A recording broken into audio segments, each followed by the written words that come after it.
सिंहासन बत्तीसी की 24वीं कहानी। करुणावती पुतली की कथा। सिंहासन पर बैठने के लिए राजा भोज ने जैसे ही अपना कदम आगे बढ़ाया वैसे ही 24वीं पुतली करुणावती ने उन्हें रोक दिया। 24वीं पुतली ने कहा कि यह सिंहासन तुम्हारे लिए नहीं है। पहले मैं तुम्हें राजा विक्रमादित्य के गुण व कौशल से जुड़ी एक कहानी सुनाती हूँ। उसके बाद तय करना कि आप इस सिंहासन पर बैठने योग्य हैं या नहीं। 24वीं पुतली ने कहा, राजा विक्रमादित्य अक्सर अपनी प्रजा का हालचाल जानने के लिए रात में रूप बदलकर राज्य भर में घूमा करते थे। राज्य के चोर डाकू भी जानते थे कि महाराज भेष बदलकर घूमते हैं, इसीलिए वो अपराध करने से घबराते थे। राजा विक्रमादित्य भी चाहते थे कि उनके राज्य में अपराध पूरी तरह से खत्म हो जाए और उनकी प्रजा रात को चैन से सो सके। इसी प्रकार एक रात महाराज भेष बदल कर अपने राज्य में घूम रहे थे। चलते चलते उन्हें एक भवन के बाहर रस्सी लटकी हुई नजर आई। उन्होंने सोचा कि ज़रूर कोई चोर इस रस्सी से लटककर ऊपर गया, इसीलिए वो भी रस्सी के सहारे ऊपर पहुंच गए।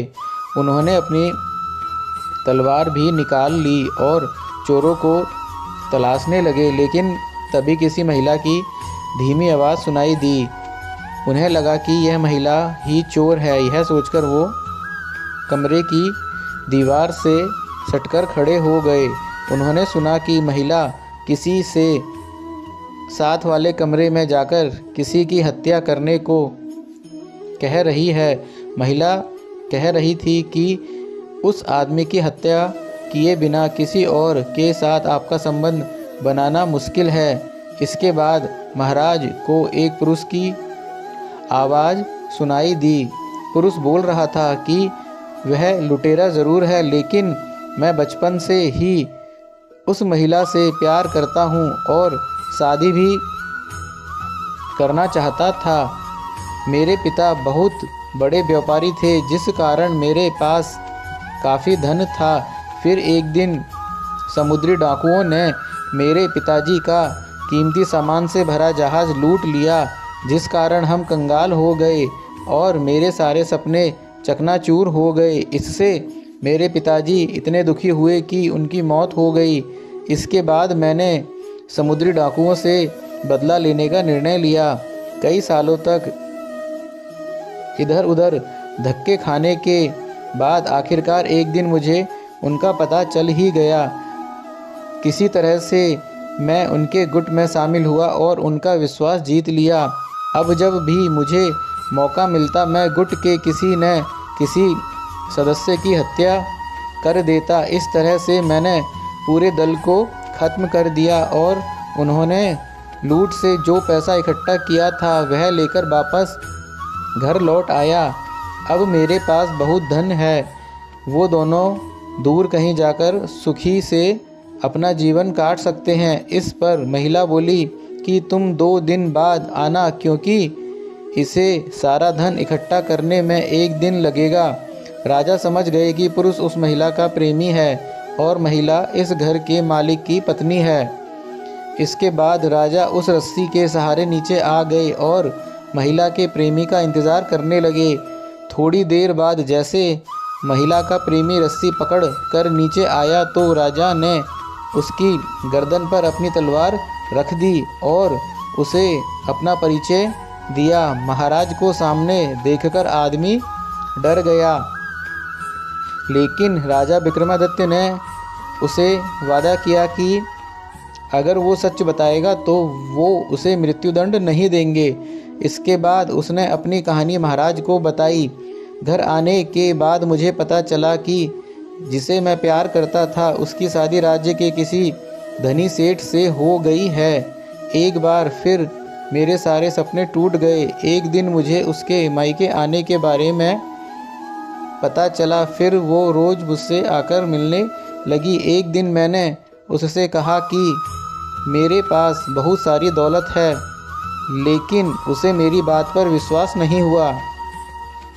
उसने कहा कि अगर वो उसे 9 लक्खा हार लाकर दे तो ही उसे विश्वास होगा। आखिरकार मैं उसकी बात मानकर 9 लक्खा हार ले आया, लेकिन तब तक वो अपने पति के घर लौट गई थी। आज जब मैंने नौलखा हार लाकर उसे पहनाया तो उसने अपने पति की हत्या करने के लिए मुझे उकसाया, लेकिन मैंने हत्या करने से मना कर दिया, क्योंकि किसी निर्दोष की हत्या करना बहुत बड़ा पाप है। राजा विक्रमादित्य ने सच बोलने पर उसकी तारीफ की और समुद्री डाकुओं का सफाया करने के लिए उसे शाबाशी दी। साथ ही अपनी प्रेमिका की चतुराई नहीं समझ पाने के लिए उसे डांटा। राजा विक्रमादित्य ने कहा कि सच्ची प्रेमिकाएं प्रेमी से प्रेम करती हैं, उसकी दौलत से नहीं। साथ ही नौलखा हार मिलने के बाद अपने पति की हत्या के लिए उसे उकसाया। ऐसी निर्दयी तथा चरित्रहीन महिला से प्रेम हमेशा विनाश की ओर ले जाता है। वह आदमी रोता हुआ महाराज के चरणों में गिर गया तथा अपने अपराध के लिए उनसे माफ़ करने के लिए प्रार्थना करने लगा। राजा ने भी उसे मृत्युदंड नहीं दिया और उसकी वीरता और सच्चाई के लिए ढेरों पुरस्कार दिए। अगली रात राजा विक्रमादित्य उस महिला के प्रेमी का भेष बनाकर उस महिला के पास पहुँचे। उनके पहुँचते ही महिला ने सोने के आभूषणों से भरी एक थैली उनके सामने रख दी और कहा कि उसने सेठ को विष खिलाकर मार दिया है। जब राजा कुछ नहीं बोले तो महिला को शक हुआ और उनकी नकली दाढ़ी मूछ नोच ली। अपने प्रेमी की जगह किसी और पुरुष को देखकर महिला जोर जोर से चोर चोर चिल्लाने लगी और अपने पति का हत्यारा उन्हें बताकर रोने लगी। वहीं घर के बाहर खड़े राजा के सिपाही राजा का आदेश मिलते ही दौड़कर आए और महिला को गिरफ्तार कर लिया। अपने सामने राजा विक्रमादित्य को देखकर महिला के होश उड़ गए और उसने झट से विष पीकर अपनी जान दे दी। यह कहानी सुनकर 24वीं पुतली वहाँ से उड़ गई और राजा भोज एक बार फिर महाराज विक्रमादित्य की न्यायप्रियता के बारे में सोचने लगे।